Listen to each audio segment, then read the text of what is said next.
Students, आपके सामने मैं छोटी छोटी 3 एक्टिविटीज़ परफॉर्म करने जा रही हूँ और यहाँ पे जो चेंजेस आपको देखने को मिलेंगे उनको आपने ध्यान से देखना है।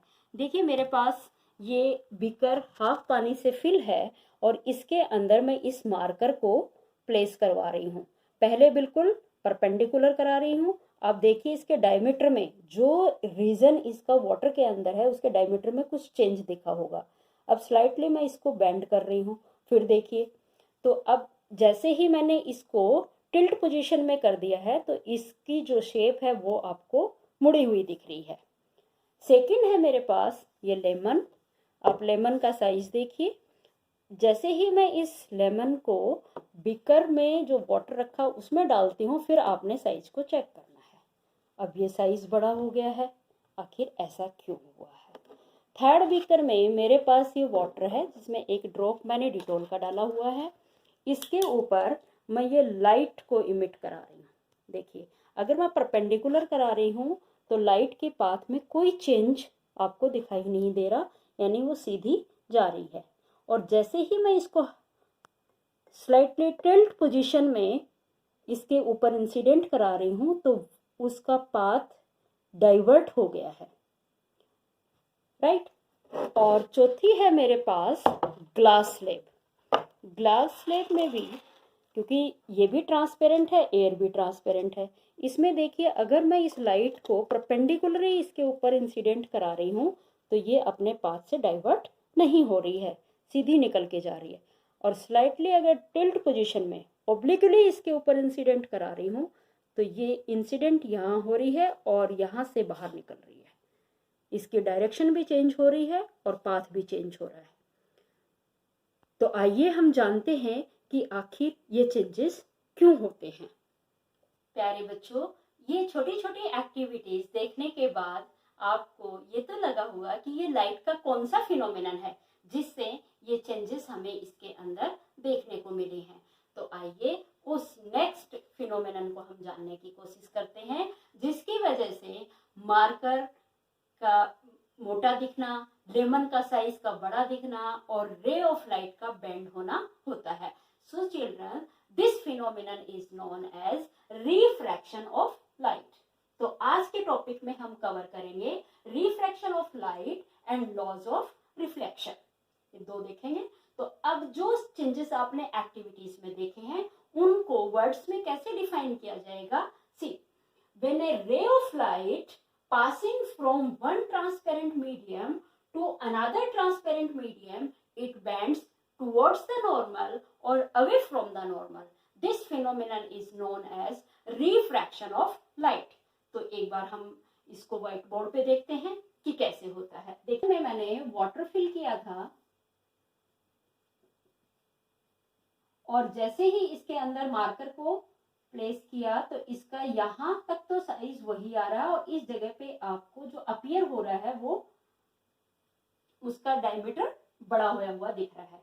बट अगर हम इसको ऑब्लिकली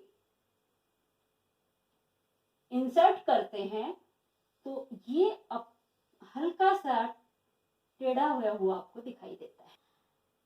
इसका रीजन क्या है? This is because of refraction of light. अब जो ये किधर टिल्ट हो गया, ये इसका ये नॉर्मल हो गया तो नॉर्मल की तरफ बेंड हो गया है। तो जो ये बेंडिंग ऑफ लाइट है that is totally depend upon the optical density of transparent medium. अब रेयर के कंपैरिजन में जो वाटर है ये डेंसर मीडियम है and this is the rarer medium. Air क्या हो गया? रेयरर मीडियम हो गया है और वाटर क्या हो गया? Denser medium, denser. तो इन दोनों की जो ऑप्टिकल डेंसिटी है उसके डिफरेंस की वजह से रे ऑफ लाइट अपने पाथ से डाइवर्ट हो जाती है। तो सेम चीज को जब आपने देखा कि ग्लास स्लेब में से अगर हम लाइट को पास करा रहे हैं, देखिए अब इसको व्हाइट बोर्ड पे कैसे हम जानेंगे। ये आपने ग्लास स्लेब को ड्रॉ किया, लेबलिंग इसकी बी, सी एंड डी। जब रे ऑफ लाइट को मैंने परपेंडिकुलर इंसिडेंट कराया था तो वो अपने पाथ से सीधी चली गई। बट अगर हम इसको ऑब्लिकली इंसिडेंट कराते हैं, स्लाइटली टिल्ट पोजीशन में इंसिडेंट कराते हैं, तो क्या हुआ था, ये इस पॉइंट से बेंड हो गई, जैसे ये आपको मार्कर बेंड होया हुआ दिखा, तो ये भी बेंड हो गई, राइट। अब इस जिस पॉइंट पे इंसिडेंट हो रही है, मान लीजिए पॉइंट क्या है आपका O, और इसका भी आप नाम दे सकते हैं P एंड Q रे, राइट।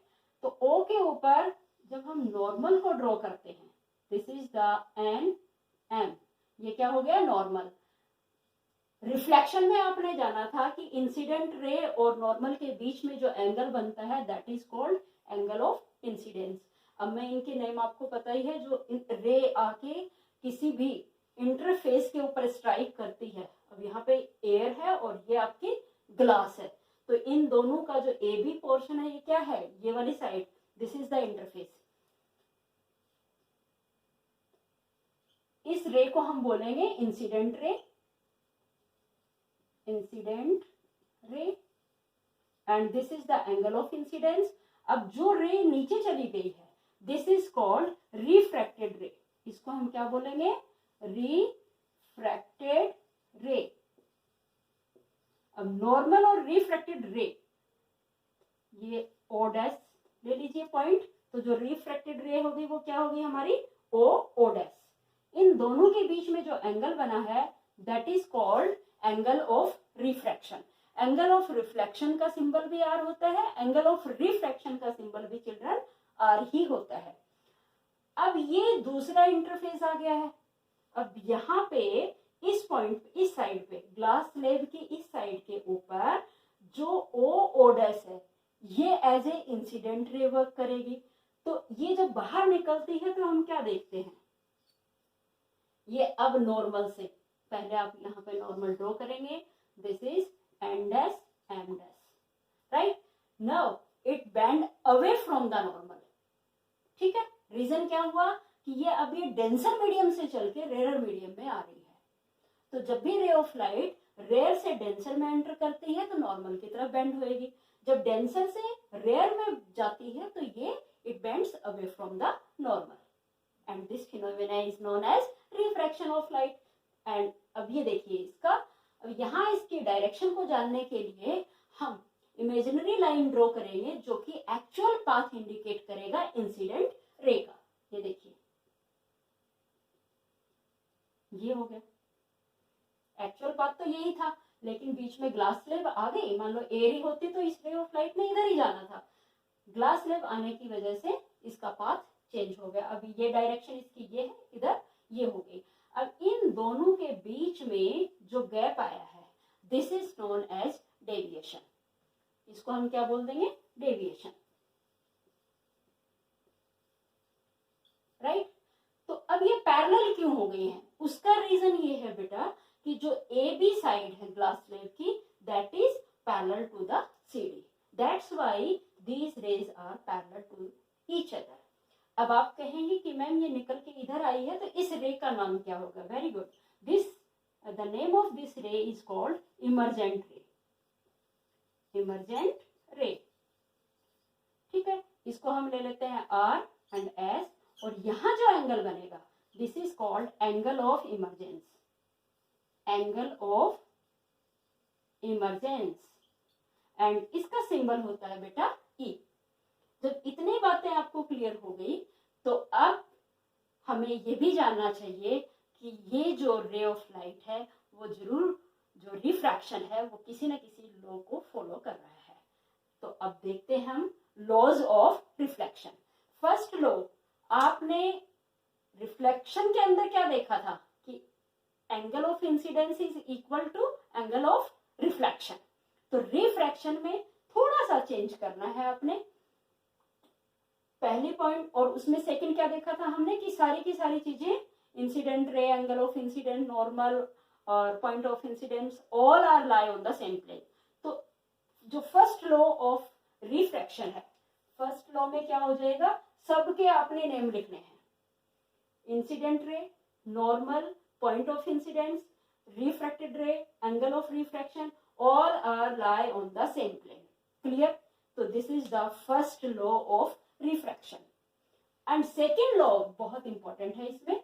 second law में आपने क्या करना है कि sin of angle of incidence इन दोनों का जो रेशियो है, साइन क्या लिखोगे आप, sine i over sine are